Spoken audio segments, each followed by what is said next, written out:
नमस्कार दोस्तों, प्रतिबद्ध क्लासेस में आपका स्वागत है। इस वीडियो में हमने महिला पर्यवेक्षक हेतु शिशु की प्रारंभिक देखभाल और शिक्षा के विषय में आपके लिए एमसीक्यूज लाए हैं। तो चलिए, इसमें 50 एमसीक्यूज हमने आपके लिए पहले भी उपलब्ध करवा चुके हैं। तो आज की इसकी दूसरी क्लास के लिए आरंभ करते हैं। आज का पहला एमसीक्यू है,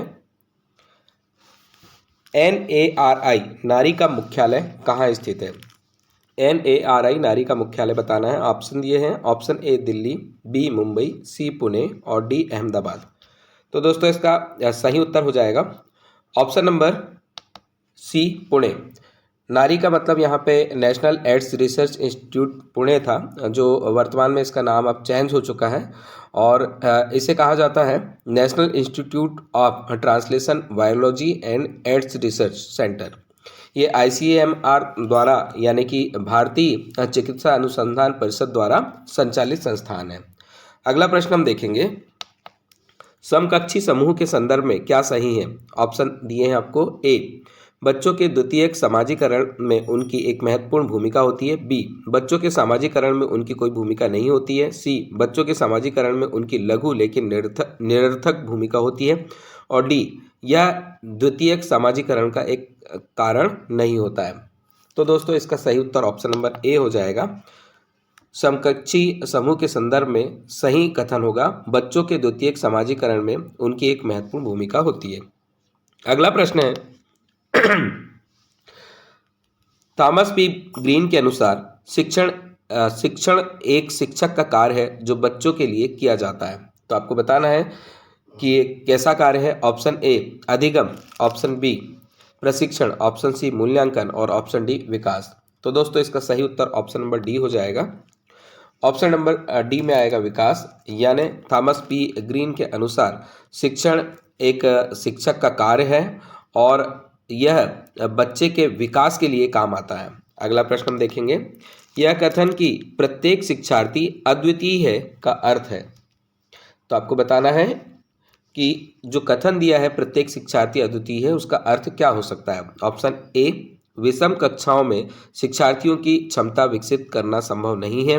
बी, शिक्षार्थी एक समान लक्ष्य साझा नहीं करते। सी, कक्षा के सभी विद्यार्थियों के लिए एक समान पाठ्यक्रम बनाना असंभव है। डी, कोई भी दो छात्र अपनी योग्यता, रुचि और प्रतिभा में एक जैसे नहीं होते हैं।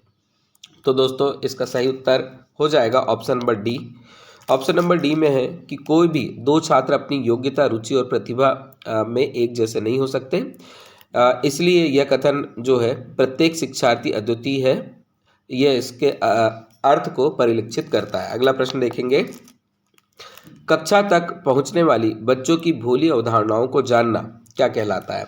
ऑप्शन दिया है, ए, शिक्षक की योजना और शिक्षण में रुकावट। बी, शिक्षक के हौसले को पस्त कर देता है। सी, क्योंकि इससे उसका कार्यभार बढ़ता है। सी, शिक्षक के किसी उद्देश्य की पूर्ति नहीं करता। और डी, शिक्षक के लिए अपने शिक्षण को अधिक सार्थक बनाने की योजना बनाने में सहायक होता है। तो दोस्तों इसका सही उत्तर ऑप्शन नंबर डी होगा।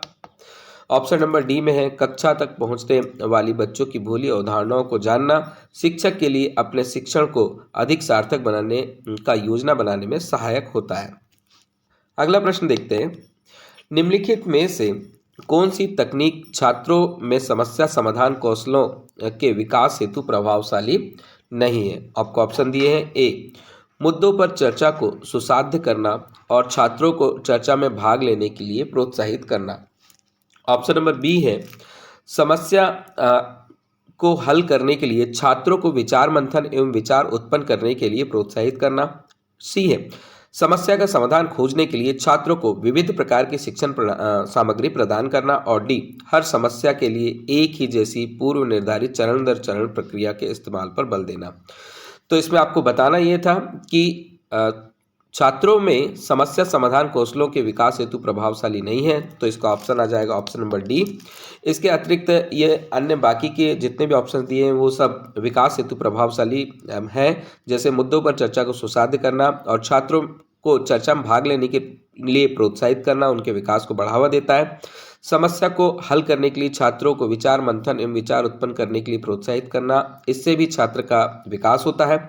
और समस्या का समाधान खोजने के लिए छात्रों को विविध प्रकार की शिक्षण सामग्री प्रदान करना, इससे भी छात्र का विकास होता है। अगला प्रश्न है, बच्चों के विकास के संदर्भ में संवेदनशील चरण से क्या तात्पर्य है? आपको ऑप्शन दिए हैं। ए, किसी व्यक्ति में विशेष क्षमताओं के उत्थान का इष्टतम चरण। ऑप्शन बी दिया है, गर्भाधान से जन्म तक का विकासात्मक चरण। सी, शैशवावस्था से प्रारंभिक वयस्क अवस्था में पारगमन का विकासात्मक चरण। और डी, किसी व्यक्ति में अंतःस्राव में हुए अचानक परिवर्तनों का विकासात्मक चरण। तो दोस्तों इसका सही उत्तर हो जाएगा option number D. Option number D में दिया है, किसी व्यक्ति में अंतःस्राव में हुए अचानक परिवर्तन का विकासात्मक चरण। तो प्रश्न था, बच्चों के विकास के संदर्भ में संवेदनशील चरण से क्या तात्पर्य है? तो सही उत्तर होगा, किसी व्यक्ति में अंतःस्राव में हुए अचानक परिवर्तनों का विकासात्मक चरण। अगला प्रश्न हम देखेंगे, निम्नलिखित कथनों में से कौन सा सत्य नहीं है? ऑप्शन ए, बच्चों द्वारा दैनिक डायरी रखना समय की बर्बादी है। बी, शिक्षक को बच्चों से उनके काम पर सवाल पूछना चाहिए। सी, शिक्षक को चाहिए कि वह बच्चों को उनके काम पर चिंतन करने के लिए प्रेरित करे। और डी, बच्चों को अपना प्रतिबिंब दोस्तों के साथ में साझा करना चाहिए। तो दोस्तों सही उत्तर इसका ऑप्शन नंबर ए हो जाएगा। ए वाला जो कथन है वह सत्य नहीं है, यानी बच्चों द्वारा दैनिक डायरी रखना समय की बर्बादी है। अगर हम ऐसा कह रहे हैं तो ये गलत है। बच्चों द्वारा दैनिक डायरी रखना समय की बर्बादी नहीं है, बल्कि उनके विकास में और उनकी योजना बनाने में उनको मदद करता है।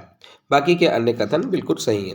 अगला प्रश्न देखेंगे, निम्न में से कौन सी शैशवावस्था की विशेषताएं हैं? ऑप्शन ए, अजीबोगरीब अवस्था। बी, खिलौने की आयु। सी, खतरनाक काल। और डी, उपर्युक्त सभी। तो इसका सही उत्तर ऑप्शन नंबर डी हो जाएगा। शैशवावस्था की विशेषताओं में अजीब गरीब अवस्था रहती है, वो खिलौनों की आयु होती है, यानी बच्चे खिलौने से खेलते हैं, और खतरनाक काल होता है ना, ये संक्रमणी काल होता है शैशवावस्था। इसमें अत्यधिक बीमारियां और बहुत सारे परिवर्तन होते रहते हैं, इसलिए ये सभी कथन जो है वो बिल्कुल शैशवावस्था में सही है। अगला प्रश्न है, जीन पियाजे के अनुसार प्रारूप यानी कि स्कीमा निर्माण वर्तमान योजनाओं के अनुरूप बनाने हेतु नवीन जानकारी में संशोधन और नवीन जानकारी के आधार पर पुरानी योजनाओं में संशोधन के परिणाम के रूप में घटित होता है। इन दो प्रक्रियाओं को जाना जाता है।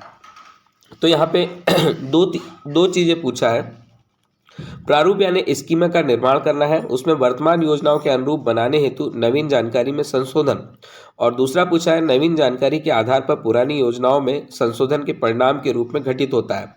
इन दोनों प्रक्रियाओं को किस नाम से जाना जाता है? तो ऑप्शन दिया है, ए, समायोजन और अनुकूलन के रूप में। बी, समावेशन और अनुकूलन के रूप में।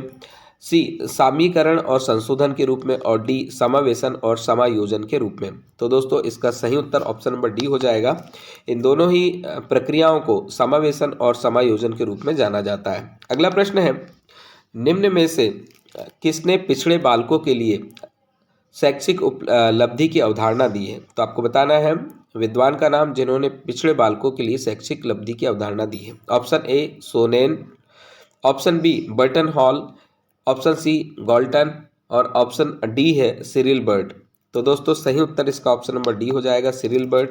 इन्होंने पिछड़े बालकों के लिए शैक्षिक उपलब्धि की अवधारणा दी है। अगला प्रश्न है, एक अध्यापिका शिक्षण अधिगम प्रक्रिया में विद्यार्थियों को सहपाठियों से अंतःक्रिया कराकर एवं सहारा देकर अध्यापन करती है। यह शिक्षण अधिगम की प्रक्रिया किस पर आधारित है? ऑप्शन दिए हैं, ए, लॉरेंस कोहलबर्ग के नैतिक विकास के सिद्धांत पर। ऑप्शन बी, जीन पियाजे के संज्ञानात्मक विकास सिद्धांत पर। ऑप्शन सी, लेव वाइगोत्स्की के सामाजिक सांस्कृतिक सिद्धांत पर। और ऑप्शन डी है हावर्ड गार्डनर के बहुआयामी बुद्धि सिद्धांत पर। तो दोस्तों इसका सही उत्तर हो जाएगा ऑप्शन नंबर सी।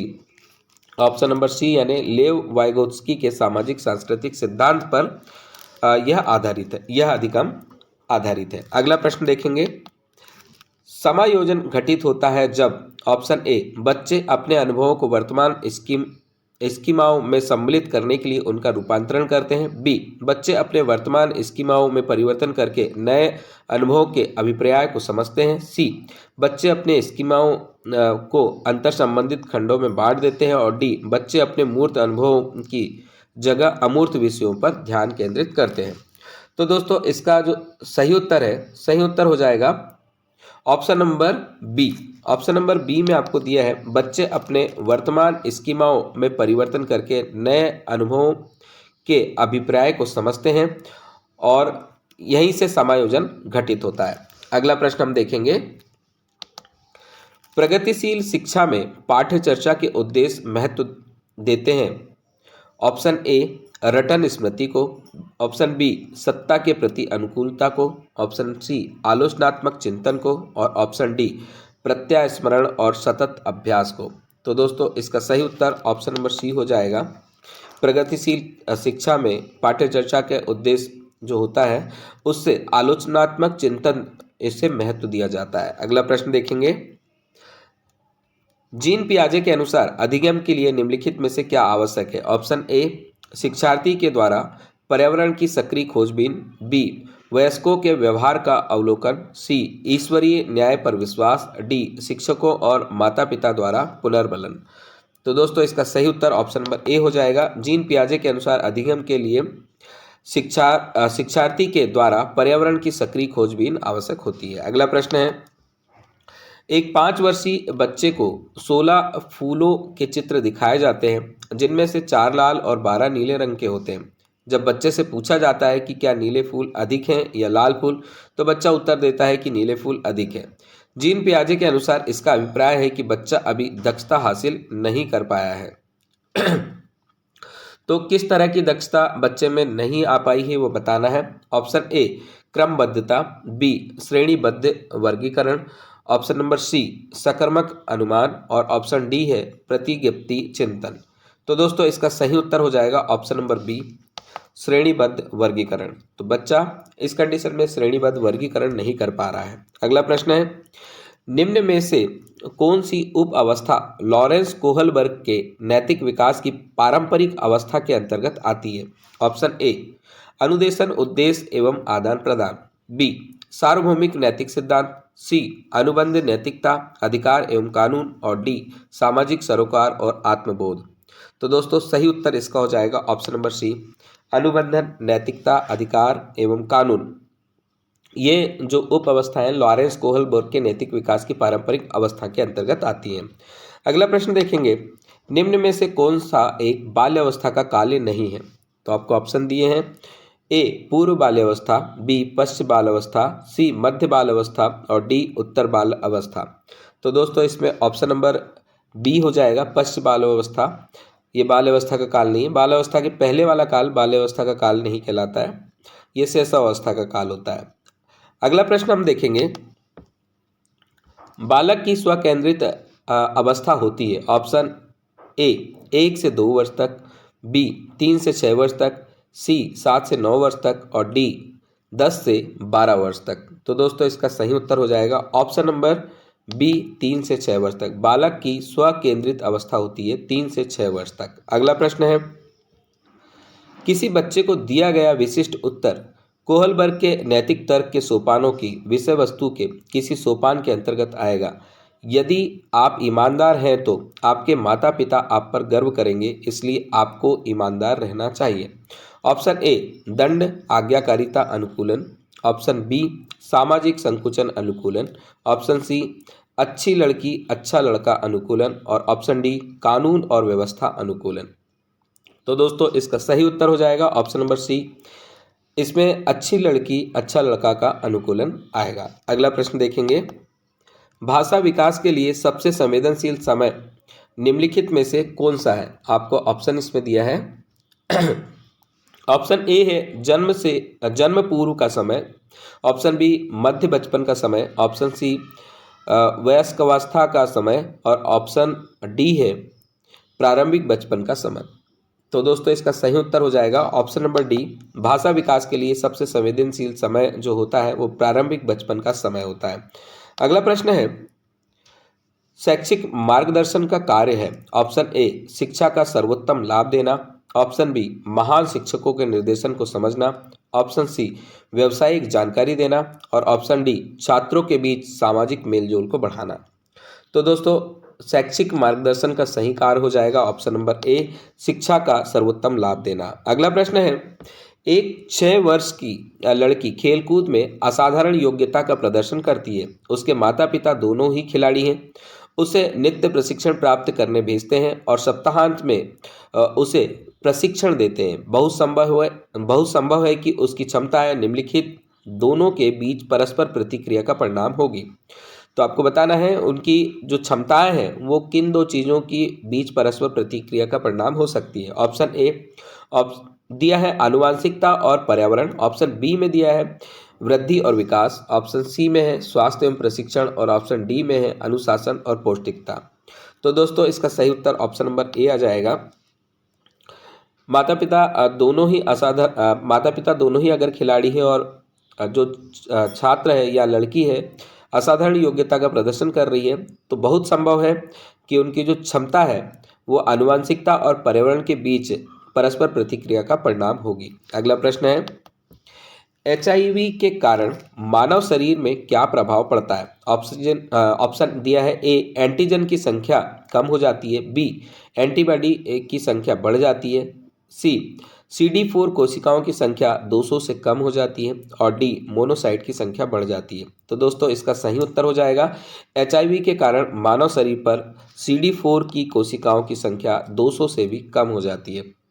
CD4 कोशिकाओं की संख्या जब 200 से कम हो जाती है उसके बाद में ही एड्स का इलाज जो है वो आरंभ किया जाता है और किसी भी स्वस्थ व्यक्ति में CD4 की जो संख्या होती है वो 500 से लेकर 1500 तक होना चाहिए। अगला प्रश्न देखेंगे, लेओ वाइगोत्स्की के अनुसार संज्ञानात्मक विकास का मूल कारण है। ऑप्शन ए संतुलन, बी सामाजिक अन्योन्य क्रिया, सी मानसिक प्रारूपों यानी स्कीमास का समायोजन और डी उद्दीपक अनुक्रिया युग्मन।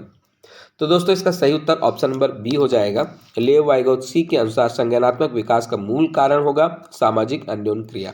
अगला प्रश्न है, निम्न में से कौन सी व्यक्तित्व मापन की प्रक्षेपी विधि है। ऑप्शन ए निर्धारण मापनी, ऑप्शन बी अवलोकन, ऑप्शन सी साक्षात्कार और ऑप्शन डी है प्रासंगिक अंतर्बोध परीक्षण।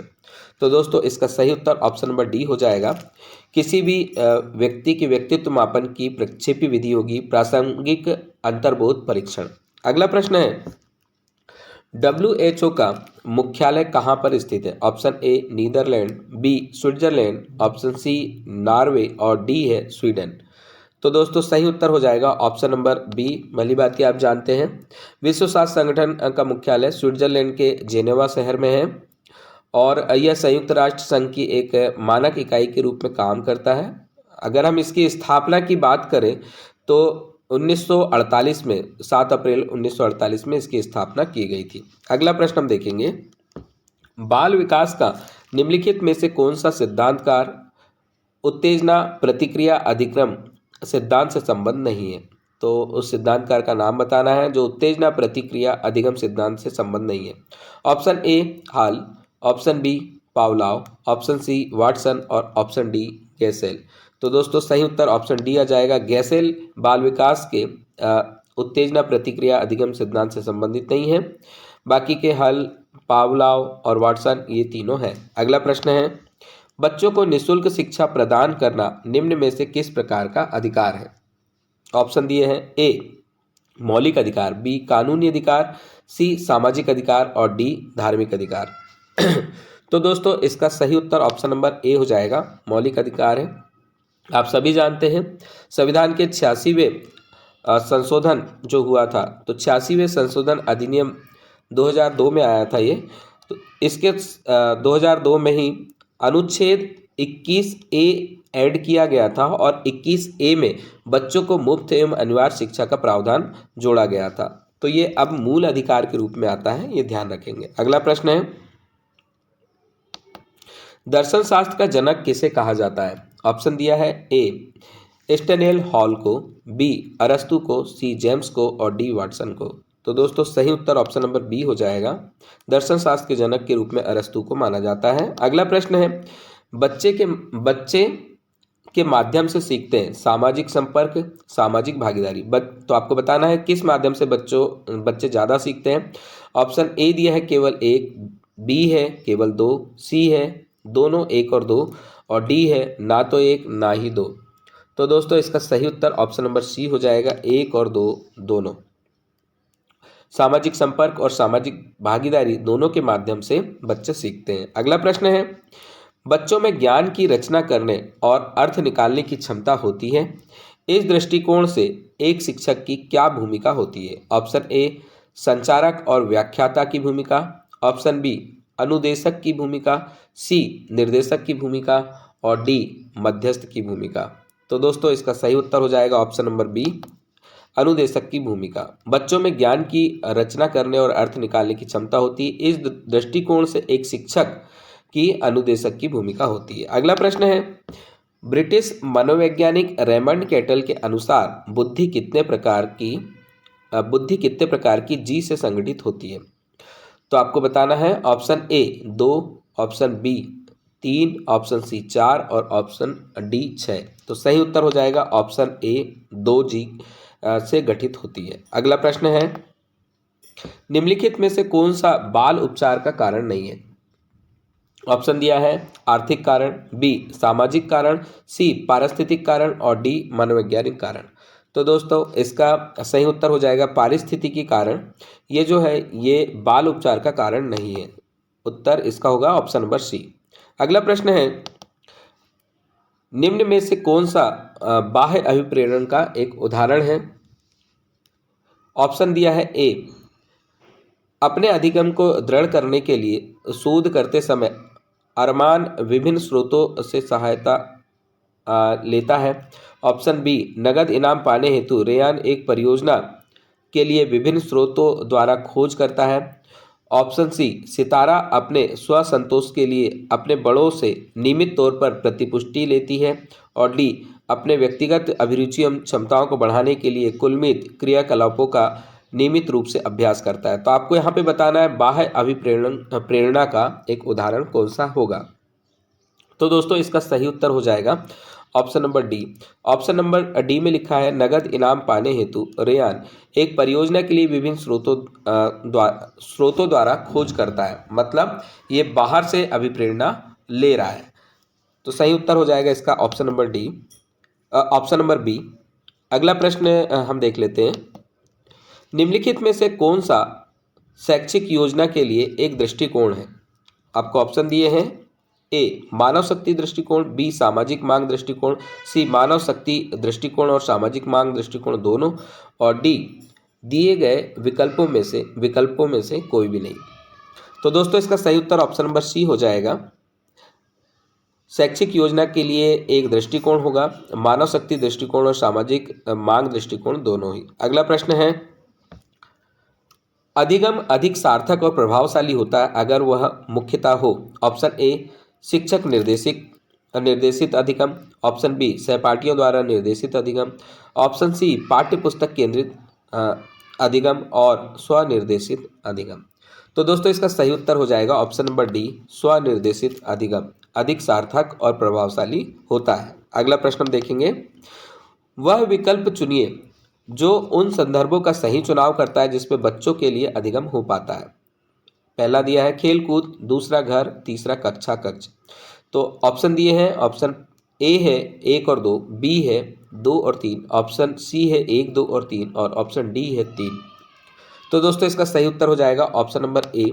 ऑप्शन नंबर ए में आएगा 1 और 2 यानी खेल कूद और घर, ये दोनों ही बच्चों के लिए यहाँ पर जो है अधिगम मिल पाता है। अगला प्रश्न हम देखेंगे, बच्चों के संदर्भ में विकास के अंतर्गत आते हैं। आपको ऑप्शन दिए हैं केवल गुणात्मक परिवर्तन, बी केवल मात्रात्मक परिवर्तन, सी गुणात्मक एवं मात्रात्मक दोनों तरह के परिवर्तन और ऑप्शन डी है ना ही गुणात्मक और ना ही मात्रात्मक परिवर्तन। तो दोस्तों इसका सही उत्तर ऑप्शन नंबर सी हो जाएगा। बच्चों के संदर्भ में विकास के अंतर्गत गुणात्मक और मात्रात्मक दोनों ही प्रकार के परिवर्तन आते हैं। अगला प्रश्न है, एक सृजनात्मक बालक में निम्न में से कौन से गुण मौजूद होंगे? आपको गुण दिए हैं, पहला अपसारी चिंतन, दूसरा अभिसारी चिंतन, तीसरा अमूर्त चिंतन की योग्यता और चौथा नवीन महत्वपूर्ण उत्पादों की योग्यता। आपको ऑप्शन यहाँ पे दिए हैं, ऑप्शन ए है 1, 2 और 3, ऑप्शन बी है 1, 2, 4, सी 1, 3, 4 और डी 2, 3, 4। तो दोस्तों इसका सही उत्तर ऑप्शन नंबर सी हो जाएगा। ऑप्शन नंबर सी के आधार पे 1 यानी कि अपसारी चिंतन, 3 यानी कि अमूर्त चिंतन की योग्यता और नवीन महत्वपूर्ण उत्पादों की योग्यता, ये एक सृजनात्मक बालक के गुण होंगे। अगला प्रश्न हम देखेंगे, किसी संप्रत्यय को पढ़ाने के लिए एक अध्यापिका विभिन्न उदाहरण प्रस्तुत करती है और उसके बाद विद्यार्थियों को उन उदाहरणों द्वारा एकत्रित जानकारी के आधार पर नियम निर्धारित करने हेतु अधिगम का इस्तेमाल करते हैं। आपको यहाँ पे ऑप्शन दिए हैं, ए निगमनात्मक, बी आगमनात्मक, सी अनुकरणात्मक और डी है प्रतिस्पर्धात्मक। तो आपको सही उत्तर हो जाएगा ऑप्शन नंबर बी यानी आगमनात्मक। किसी संप्रत्यय को पढ़ाने के लिए एक अध्यापिका विभिन्न उदाहरण प्रस्तुत करती है और उसके बाद विद्यार्थियों को उन उदाहरणों द्वारा एकत्रित जानकारी के आधार पर नियम निर्धारित करने हेतु अधिगम का इस्तेमाल करते हैं। तो यह जो कहलाता है, यह कहलाता है आगमनात्मक। अगला प्रश्न हम देखेंगे, शिक्षण होना चाहिए, आपको दिया है नैदानिक, बी उपचारात्मक। सही उत्तर दिया है ऑप्शन ए में केवल 1, बी में केवल 2, सी में 1 और 2 दोनों और डी में ना तो 1 ना ही 2। सही उत्तर ऑप्शन नंबर सी हो जाएगा, 1 और 2 दोनों। शिक्षण होना चाहिए नैदानिक और उपचारात्मक दोनों ही तरह का।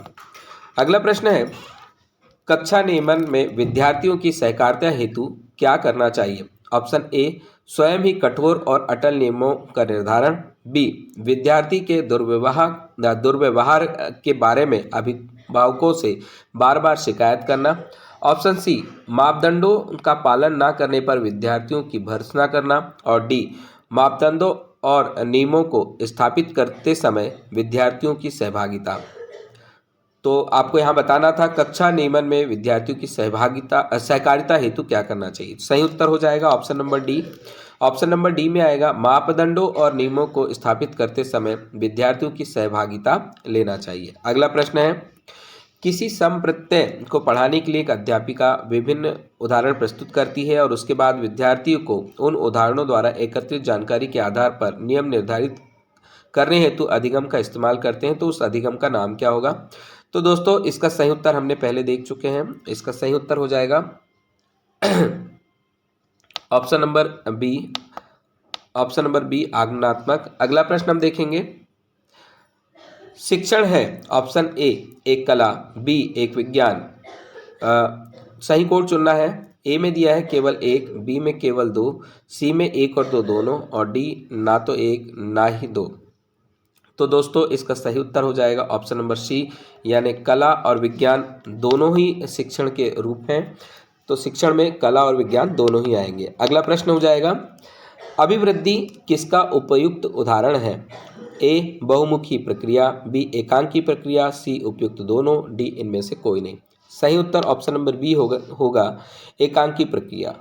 अभिवृद्धि एक उदाहरण है एकांकी प्रक्रिया का। अगला प्रश्न है, निम्नलिखित में से कौन सा एक विकल्प सूक्ष्म गत्यात्मक कौशल का उदाहरण है? ऑप्शन दिए हैं, ए लिखना, बी कूदना, सी दौड़ना और डी तैरना। सही उत्तर हो जाएगा इसका ऑप्शन नंबर ए लिखना।